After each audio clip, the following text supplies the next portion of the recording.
түйсігінмен ойлай біл. Джон Кихо канадалық белгілі жазушы, филантроп және адамның жеке жетілуіне қатысты ұстаздық етуші. Ол өзінің нені оқытып жатқанын жақсы біледі. Джон Кихо нөлден бастап ерекше тәсілдермен өзін-өзі қолдан жасаған адам. Ол әуелі Британ колониясының алыс провинциясына орман ішіне кетіп, сонда 3 жыл өмір сүрген. Онда Джон Кихо қандай жағдай болмасын аман қалу мүмкін екеніне көз жеткізді. Жеке жүріп, Джон Кихо медитациямен айналысты, қоршаған табиғаттың заңдылықтарына үңілді. Ол қаланың асығыс-үсігіс өмірінен және әлеуметтік ережелерден ұзақта мидың жұмысы мен оның әлеуетін толыққанды пайдалану мүмкіндігін зерттеуді мақсат тұтты. Түрлі ғылыми және рухани дереккөздерден ақпарат жинап және өзінің жеке бақылауы мен тәжірибесін пайдаланып, Кихо өзінің мидың күшін дамыту бағдарламасын ойлап тапты. Осы бағдарлама бойынша өзі жасаған принциптер негізінде ол адамдарды оқыта бастады. Және осы кезге дейін 100 мыңдай адамды оқытып, өз тәсілін әбден жетілдірген соң, достарының көмегімен дәрістерін қағазға түсіріп, кітап етіп шығарды. Осы күнге дейін кітаптары әлемнің көптеген елдерінде миллиондаған тиражбен шығып жатыр. Кітапты орыс тіліндегі «Подсознание может все» деген нұсқасынан аударды. Кіріспе. Мен сіздермен жаңа нақтылық құруға қажетті бір қатар маңызды әдістерді бөліскім келеді. Түйсігінмен ойлай біл атты кітапта бұл тәсілді өз өмірлерінде тиімді қолданған көптеген адамдардың тарихын мысал етемін және ол тәсілдің неге мұнша тиімді екенін түсіндіремін. Кеңістіктің күштерін басқару мен өз мақсаттарыңды жүзеге асыру жолында белсенді жұмыс атқару қызығарлық нәрсе. Менің кітабым осы тәсілдер үшін не қажет екенімен сіздерді таныстырады. Сіздерге тек оны күнделікті тұрмыста пайдалану ғана қалады. 20 жыл ішінде мен осы жүйе бойынша 100 мыңнан астам адамды үлкен сүйсінушілікпен оқыттым. Енді кітап жарық көруіне қарай онымен әлемнің миллиондаған адамы таныса алады. Егер сіз бұл кітапты бірінші рет қолға ұстап отырған болсаңыз, қош келіпсіз. Менің ашқан жаңалығым сіздерге көп нәрседе жәрдем ететініне сенімдімін. Және сіздерге түйсігінмен ойлай біл жүйесін ұсыну менің жаныма жайлылық әкеледі. Бірінші бөлім. Шынайы өмірге көзқарас. Горацио, достым, дүниеде біздің даналарымыздың түсіне кірмеген көптеген нәрселер бар. Шекспир. Ми күшін пайдалану үшін міндетті түрде физика заңдарын білу немесе шынайы өмірдің негізін түсіну қажет емес. Себебі сізге автокөлік жүргізу үшін карбюратор құрылғысын немесе от алдыру жүйесін білу қажет емес қой. Санаулы адам ғана автокөлікті жақсы біледі, бірақ бұл басқа адамдарға оны жүргізуге кедергі келтірмейді. Ми күші де сол сияқты.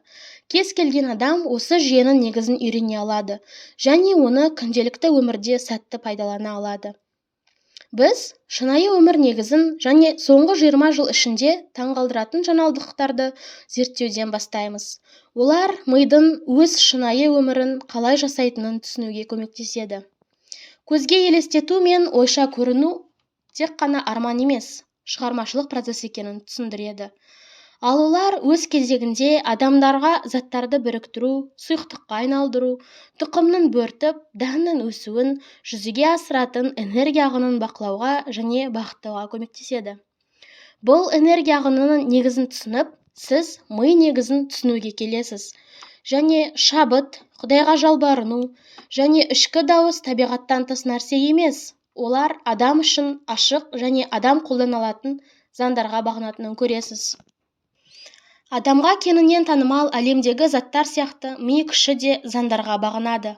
Бұл заңдарды ғылыми терминологиядан азат етіп, қолжетімді түрде ұсынсақ, әркім түсіне алады. Осындай қызықты дүниемен сіздерді таныстыруға рұқсат етіңіз.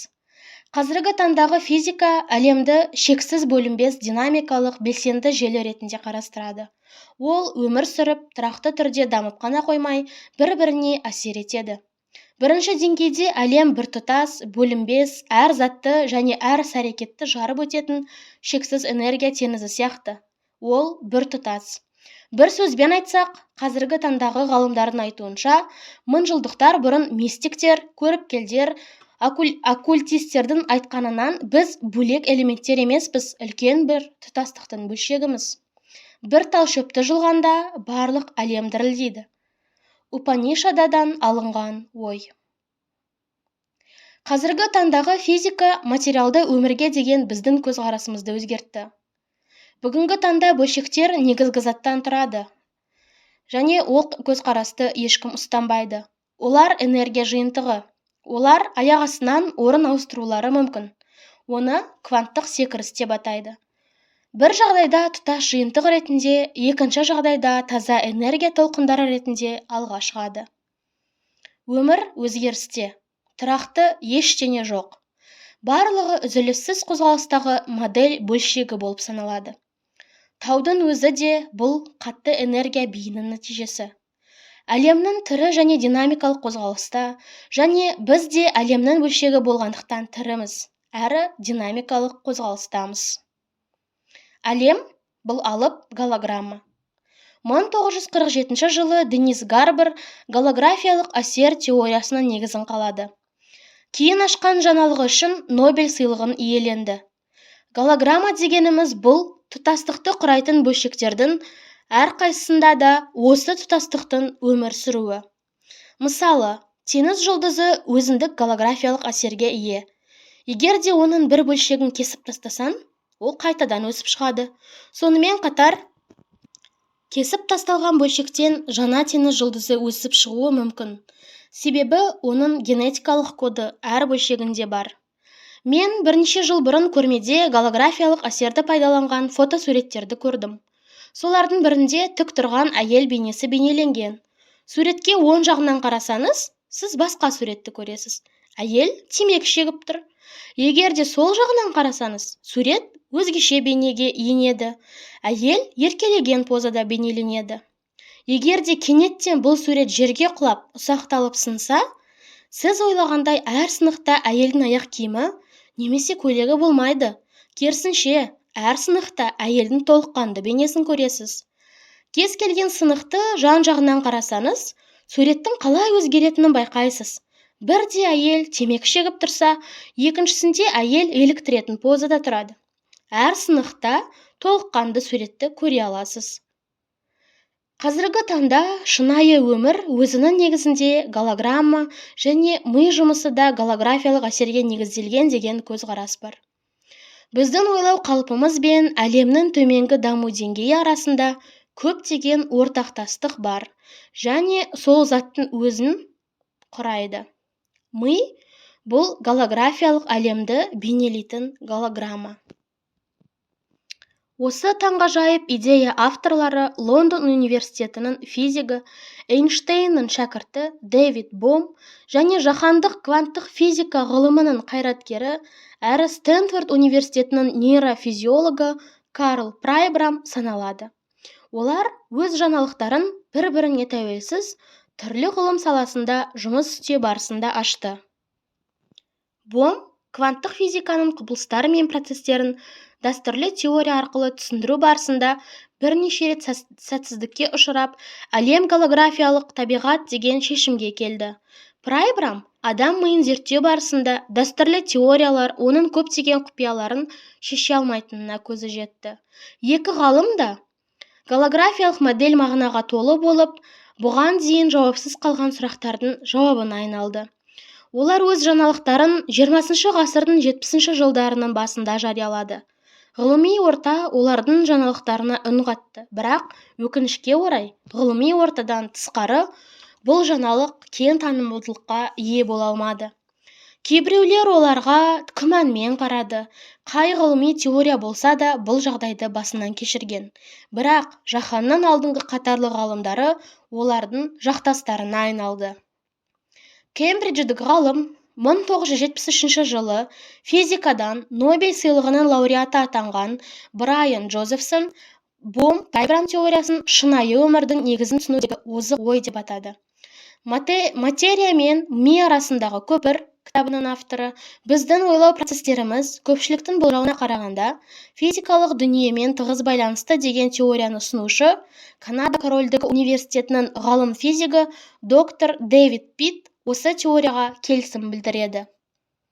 1979 жылы Принстон университетінің техникалық және қолданбалы ғылым мектебінің деканы Роберт Джон материалды шынайылықты анықтаудағы сананың рөлі атты зерттеу бағдарламасын әзірледі. Джон және оның көмекшілері бірнеше тәжірибе жасап, өз жаңалықтарын жариялады. Ми тікелей түрде әсер етеді және материалды шынайылыққа әсер етеді деп айтуға барлық негіз бар деген ой түйді. 1994 жылы жаһанның алдыңғы қатарлы ғалымдары мен педагогтары осы теорияны әрі қарай қалай дамытуға болатынын және белгілі бір ғылым саласында тәжірибеде қалай қолдану мүмкін екенін талқылау үшін Принстон университетінде жиналды. Бұл жаңалық ерекше. Сондықтан да оның нәтижесін тәжірибеде қолдану үрдісі көптеген күмәнмен және күдікпен байланыстырылып келеді. Бүгінгі таңда материалды өмір мен сананың қарым-қатынасы таңғажайып құбылыс болып саналмайды. Сана – бұл энергия. Энергияның аса нәзік және динамикалық формасы. Бұл біздің қиялдарымыз бен ойлау образдарымыздың, армандарымыз бен қорқыныштарымыздың шынайы оқиғаға не себепті әсер ететінін түсінуге көмек беріп, мидың жасаған образдары қалай шынайылыққа айналатынын түсіндіреді. Шынайы өмірдің негізіне қатысты осындай жаңалықтар болашақта біздің жан-жақты дамуымызға серпін беретін күш болуы мүмкін. Адам өзінің ашық және динамикалы әлемнің бір бөлшегі екенін сезініп, оның миы шынайы өмірді жасауда шешуші рөл атқаратынын түсініп, ол өмірге деген белсенді және шығармашыл әдісті дамыта алады. Енді оған болып жатқан оқиғаға шетте тұрып қарау керек. Себебі ашылған жаңалықтар бойынша шек жоқ және ешқашан болған емес. Барлығы өзара әсер етуге негізделген. Қайда барсақ та, не жасасақ та, біздің ойларымыз бізді қоршаған шынайы өмір жасайды. Жаңа теорияны ашу шыңға өрмелеу сияқты. Себебі біздің алдымызда жаңа әрі кен көрініс ашылады деген Эйнштейн. Аталмыш кітапты оқу барысында сіз осындай жағдайға тап боласыз. Көп уақыт өтпей, сіз өзіңіздің нақты мүмкіндіктеріңізді ашқан сәтте, сіздің ойша өрлеуіңіз сыйақыға ие болады.